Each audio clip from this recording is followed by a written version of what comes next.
Hi guys, it's Rachel. As you can probably tell, I'm taking a break from filming outdoors just because the weather in Vancouver lately hasn't been so friendly. Like, it's projected to rain all week, and I can already feel the seasonal depression kicking in. Anyway, I got sidetracked, but let's focus on the topic of this video. From my previous video, I did elaborate on certain things that you would need to look out for before applying for a study permit. Today's video is sort of like a spin-off from the previous video, wherein I'll share 5 red flags a visa officer may have about your study permit application. So let's begin. Starting off with the first red flag is you don't have enough funds. It goes without saying that it is in fact very expensive to study in Canada, especially as an international student. We pay 3 times more in tuition fees, which on average costs 18,000 Canadian dollars per year. Aside from tuition, we also have to worry about living expenses such as food, rent, transportation, phone bills, and the like, which on average costs 13,000 Canadian dollars per year. So it's a red flag for the visa officer if you have just met the minimum proof of funds. There is a table on IRCC's website to show the minimum proof of funds that you need to support yourself and your family, which you can find somewhere on the screen. But to be honest, this minimum amount is not a good guideline, as it doesn't really take into account your location, lifestyle, and other expenses that you may have back home, such as mortgage, family support, and the like. If you aim for the bare minimum, the visa officer may be wondering, well, where's the rest of your moolah to pay for your other costs? And if you're relying on working in Canada to pay for the remainder, one, the visa officer will not take that into consideration because they will be basing their decision on what you currently have before you get here. And secondly, it's simply not feasible given that as a full-time student, we do have work restrictions. Okay guys, since I can't really change locations or even change angles for this setup, let me just change the lighting in the background for every point that I make. So, much better. Second red flag is you have no English or French proficiency test results.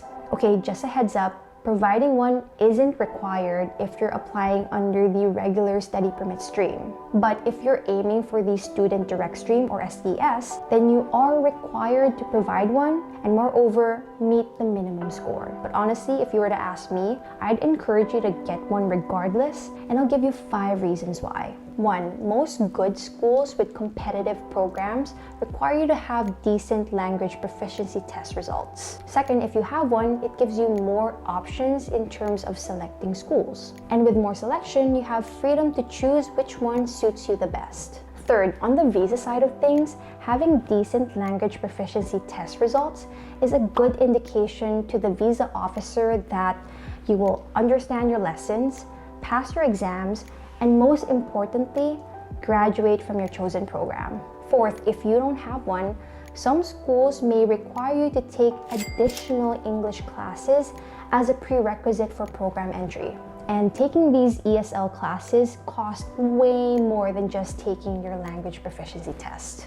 So in a way, taking your IELTS may be more cost efficient, and some schools even accept Duolingo nowadays, which is much cheaper. Lastly, for your long-term goals in Canada, such as obtaining PR or permanent residency, the Express Entry program requires that you take a language proficiency test. So it's a good idea to get a head start from the get-go. By the way, if you're finding valuable info, I'd really appreciate it if you could subscribe to my channel, hit that like button, and comment below. Alright, third red flag is you're unclear with your study plan. A study plan, aka your statement of purpose letter, explains the purpose of your education in Canada. One of the things that you will need to explain is your choice of program. A visa officer may question your choice of program if it doesn't align with your previous education, employment background, or future career path. Here, there must be a logical explanation or connection from your choice of program to your education or career.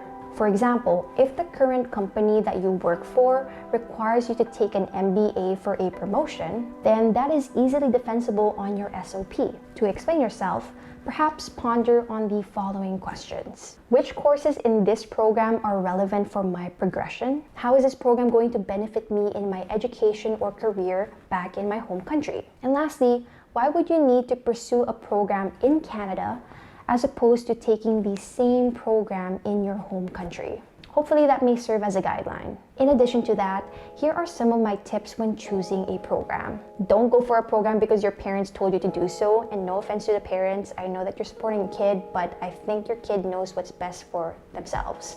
Don't study a program just because it's cheap. There is a cost to everything. Don't go for a program because someone told you that they got PR by doing so. Otherwise, you'll end up studying a program that you don't even like, and what's the point of it if you don't even enjoy the process? So ultimately, choose a program that you are genuinely interested in that also aligns with your immigration goals. I do assist students in finding and applying to schools across Canada. So if you're interested or you have questions about your study plan, you can book an education assessment with me with details found on my website at canexvisa.com. Let's try to wipe this time for this transition to see if it's effective. Did it work?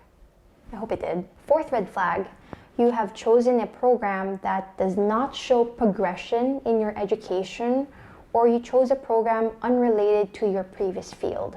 I mean, generally it would be a red flag if you are pursuing the same or lower education level. For instance, if you graduated a bachelor's degree in business, then naturally you should be pursuing a higher level of education such as an MBA. For a simpler example, if you've already finished grade 5, then why are you going back to studying grade 4? And to rephrase that question in the POV of the visa officer may be wondering, why are you retaking courses that you've already learned? On the other hand, you may be pursuing an unrelated field like me. For instance, you graduated a bachelor's degree in marketing, but now you want to study a bachelor's degree in psychology. Then you would have to address the visa officer's concern by providing a reasonable explanation as to why you're switching fields. However, there are certain situations where both of these things are possible. I mean, I'm a good example of this exception. Backstory, I graduated from the Philippines with a bachelor's in industrial engineering.